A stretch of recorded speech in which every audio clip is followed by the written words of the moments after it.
राधे राधे दोस्तों, आप सभी को निर्जला एकादशी की हार्दिक शुभकामनाएं।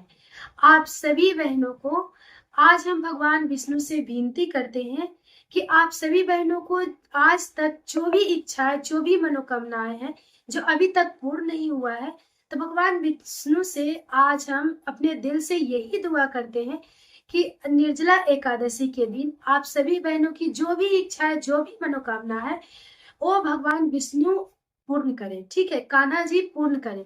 क्योंकि मेरे दिल से यही दुआ निकल रही है आज कि आप सभी बहनों की मनोकामनाएं निर्जला एकादशी के दिन जरूर पूर्ण हो। आज तक जो भी मनोकामना, जो भी विनती किया आपने, अगर नहीं हुआ है तो इस एकादशी के दिन आपकी भगवान जरूर सुने, और भगवान सुने और आपकी मनोकामनाएं को पूर्ण करे। हम दिल से भगवान से, कान्हा जी से यही दुआ कर रहे हैं। ठीक है, तो आज का वीडियो है हमारा पूरा का पूरा निर्जला एकादशी के ऊपर, कि निर्जला एकादशी के दिन जो है कल किस दिन पड़ रहा है, और निर्जला एकादशी के दिन नहाए खाए से लेकर के पारण तक के संपूर्ण नियम विधि जो है आज हम जानेंगे। ठीक है, और किन बहनों को कैसे एकादशी करना चाहिए और कैसे नहीं करना चाहिए। और बहुत सारी बहन ये पूछ रही थी कि दीदी ये बताइए कि निर्जला एकादशी कैसे करें, क्योंकि हम जो है प्रेग्नेंट है। तो आज हम ये भी बताएंगे कि अगर आप प्रेग्नेंट है तो निर्जला एकादशी के दिन आप निर्जल व्रत करें, या निर्जला एकादशी के दिन आप पूरे जो है फल वगैरह लेकर, जल वगैरह पीकर भी, चाय पानी पीकर भी व्रत कर सकते हैं। ठीक है, तो आज का हमारा वीडियो पूरा इसी टॉपिक पे है।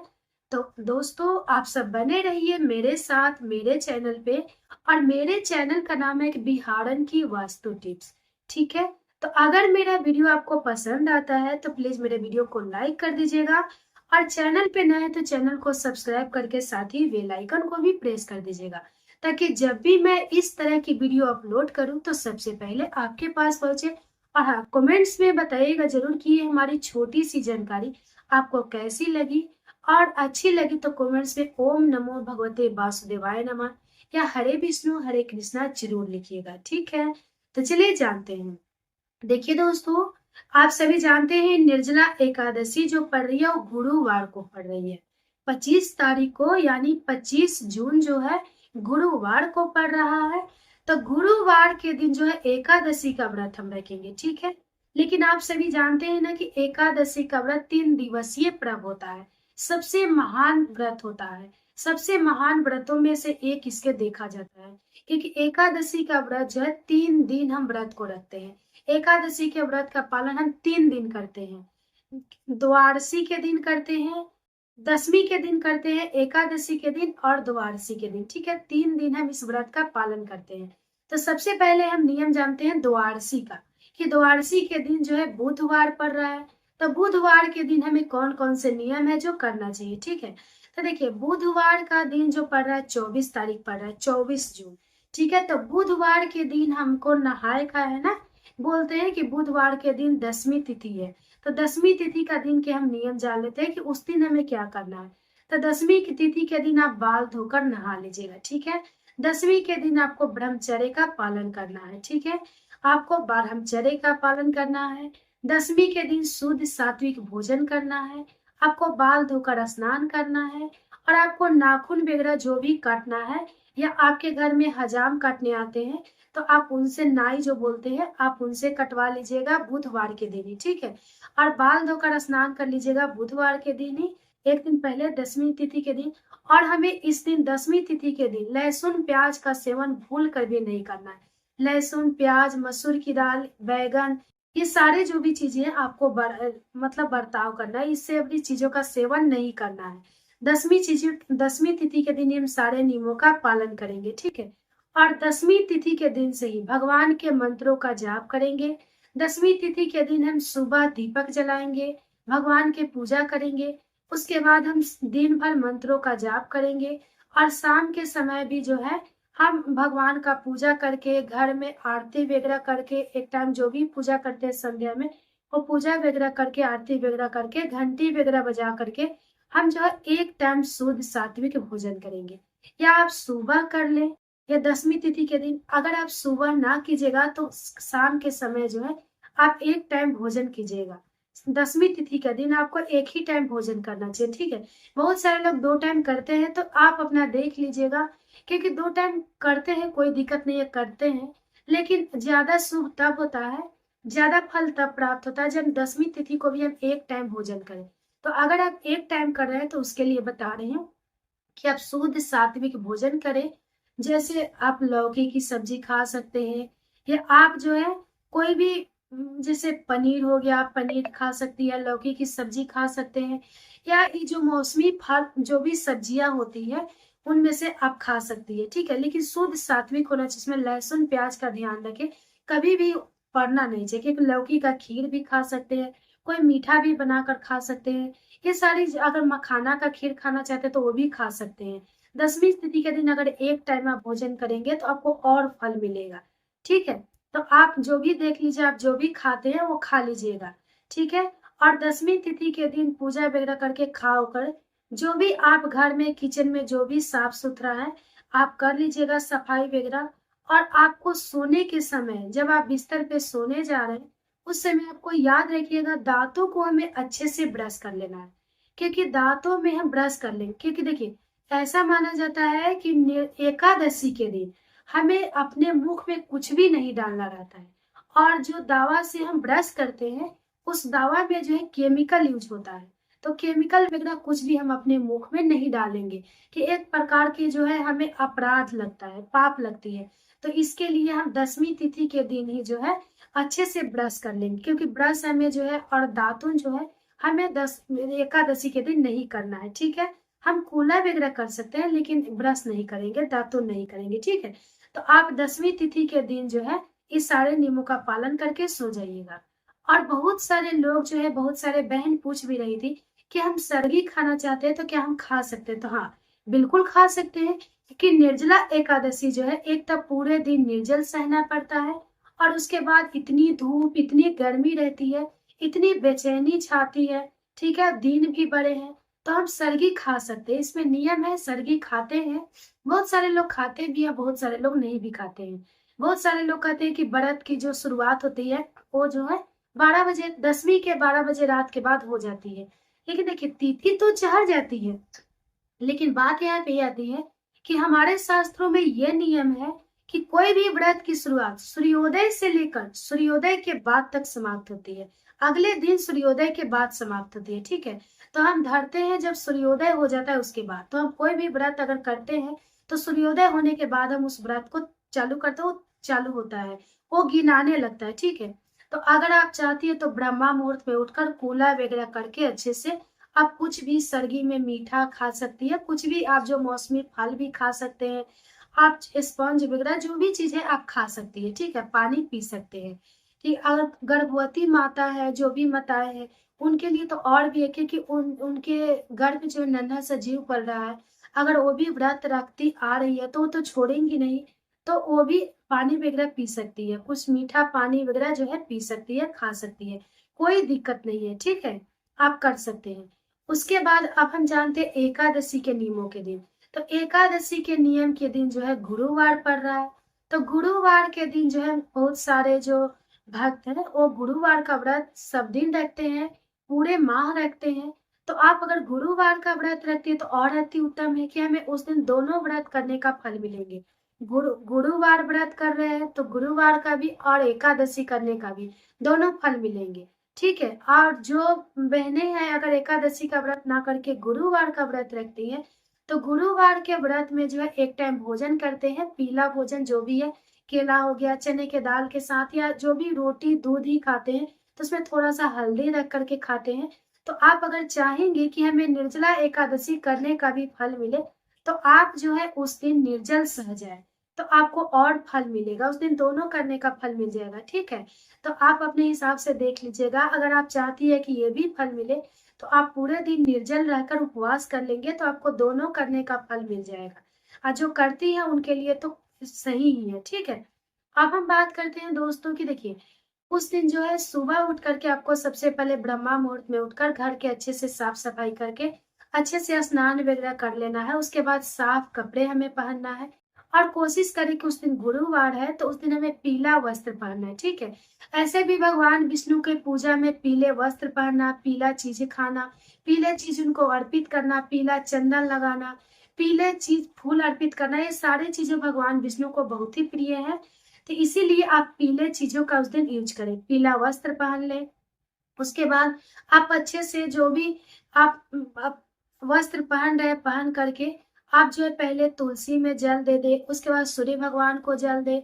उसके बहुत सारे भक्त जो है देखिए दोस्तों, यहाँ पे क्लियर कर दे रही हूँ कि बहुत सारे भक्त ये बोलते हैं कि तुलसी में हमें जल एकादशी के दिन नहीं देना चाहिए, ठीक है, और बहुत सारे लोग जो है देते हैं।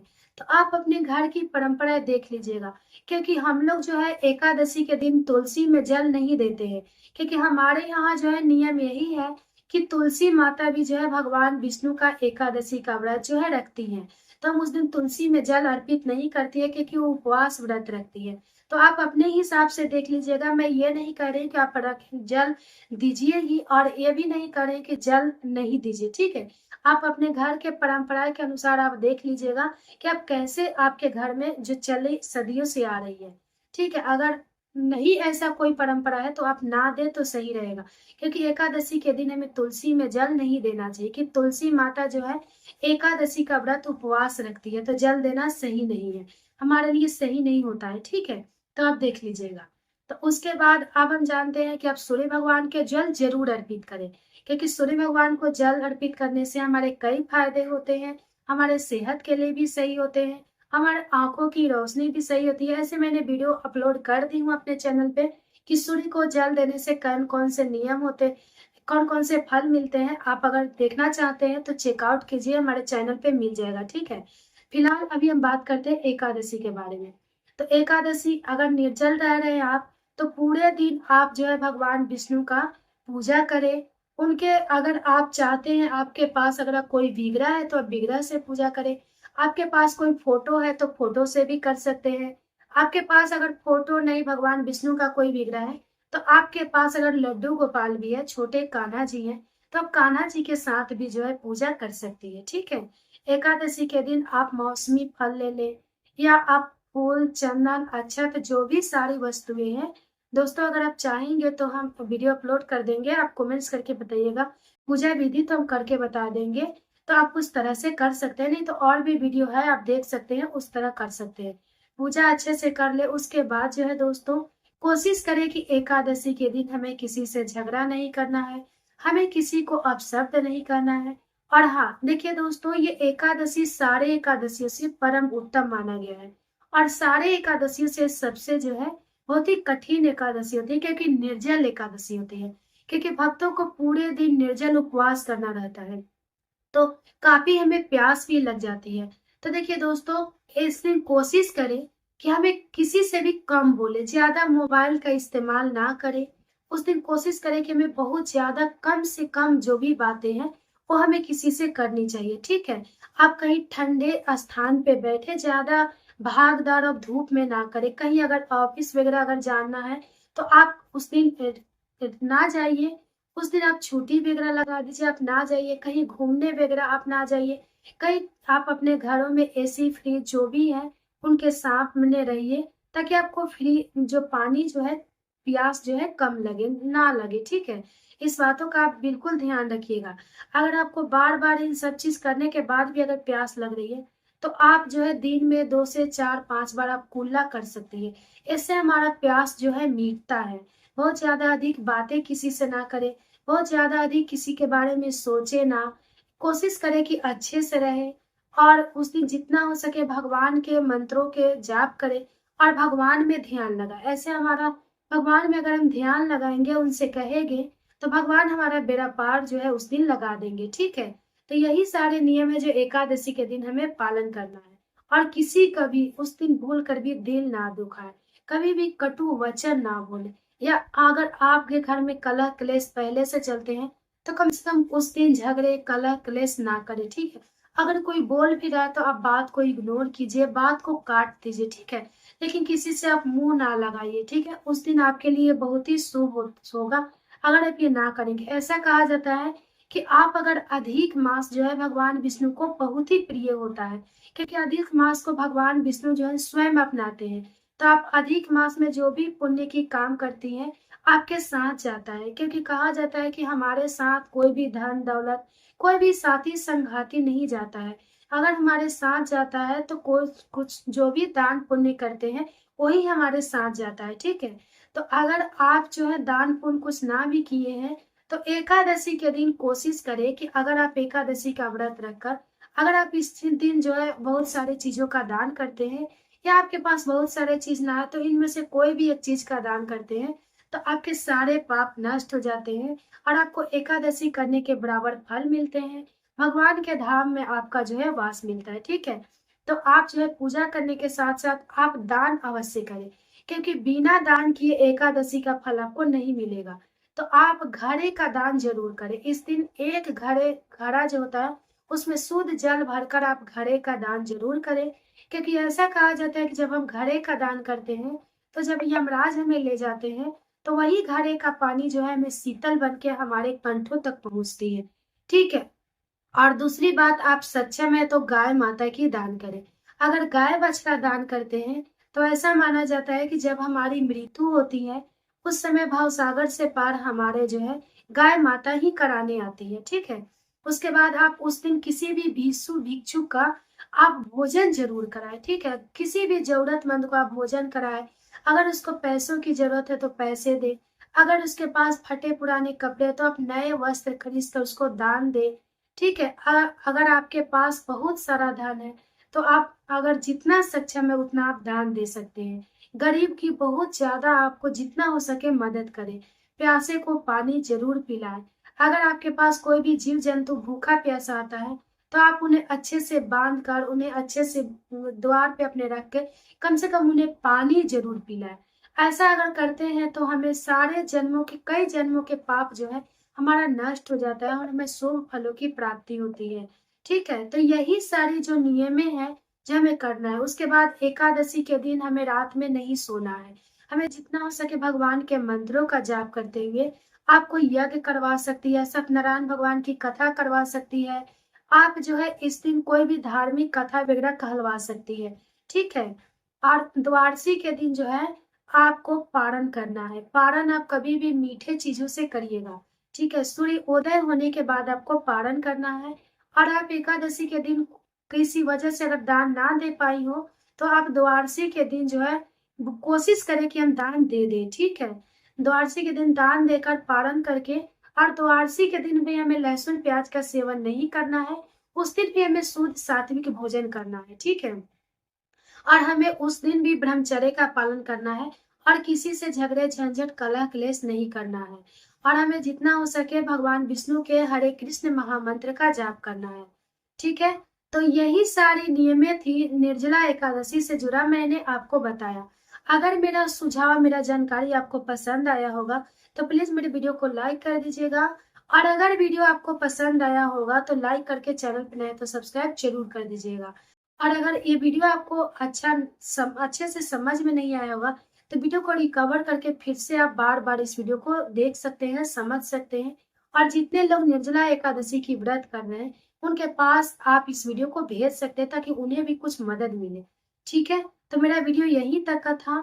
आप सभी से अनुरोध है कि वीडियो मेरा आपको पसंद आया होगा, ठीक है। तो चलिए फिर मिलते हैं अगले वीडियो में, तब तक के लिए बाय बाय, धन्यवाद।